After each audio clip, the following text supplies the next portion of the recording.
Welcome back to Brick by Brick. Today we're going to be going through some new LEGO sets that have recently been released, and I'll be going over whether or not they will be good LEGO investments in the long run. I should note from the start that because these sets are new, they aren't going to be retiring for a while. Still a good idea to keep an eye on the sets that could be good investments in the relatively near future.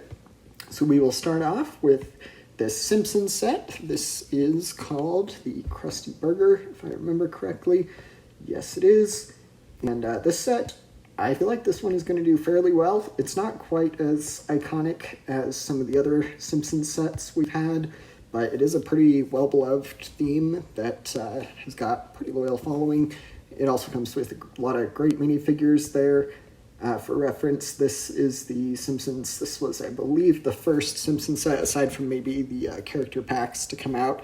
And this is the Simpsons house, which is a more recognizable location than the Krusty Burger. But I do think that the Krusty Burger will probably do well, probably not quite as well as this one. But in general, this set retailed for, I believe, $200, and it is now, according to Book Economy, which I will admit is not always a perfect source, but is now worth about $620. So pretty good investment there, pretty good investment. And you also, it looks like if you buy it from LEGO, well, I would wait on buying all these because they're not going to be retiring for a while, but also because you can generally get them on sale if you time it right. And buying from LEGO, generally, you don't get very good deals. Sometimes you get gift with purchases, so it can be worth it, but generally best to find somewhere where you can buy the set on sale. Next up, we have these minifigure vending machines. This set, I kind of want to just buy one of them to build. It looks like a really fascinating build. It's kind of vending machine style. Comes with quite a few great LEGO characters. So, and many of them are going to be pretty exclusive to the set. So it also, you get a bunch of those Technic little ball pieces that hold the minifigures. So I've got a good feeling about this one. It's got some interesting playability. Well, really functionality features, I guess, with the turning of the lever or turning of the dial with the fake little LEGO coin that they include there.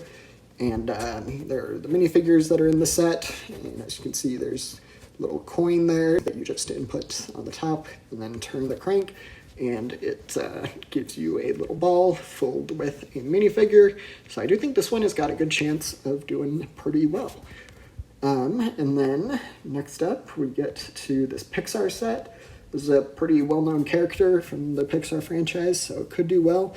It does seem a little pricey, $70 for, the other minifigure one, you only get 1,343 pieces for $180, so that's not too great. So not really all of these are going to be expensive. LEGO keeps increasing the price, but in general, I think that one could do well. It's $70, so if you have a big collection, it could be good to get one or two of them. Then we have How to Train Your Dragon Toothless. Probably wouldn't recommend investing in this one. I could be wrong, but just doesn't seem to me like a great LEGO investment. We get to the Lord of the Rings set here. This is the newest one. It's also, aside from the Brickhead sets, this is the most affordable one, which at $130 is still rather expensive, but in general, it's got the Balrog and then the Gandalf figure there. The previous Lord of the Rings sets in the latest wave and the earlier wave from the 2010s have both done incredibly well. I've been able to make some good money off of the LEGO Lord of the Rings theme. We have a few other here, a Spider-Man mask. This Nike set seems a little intriguing to me. Looks like we also get that minifigure is probably exclusive to it, little basketball head guy.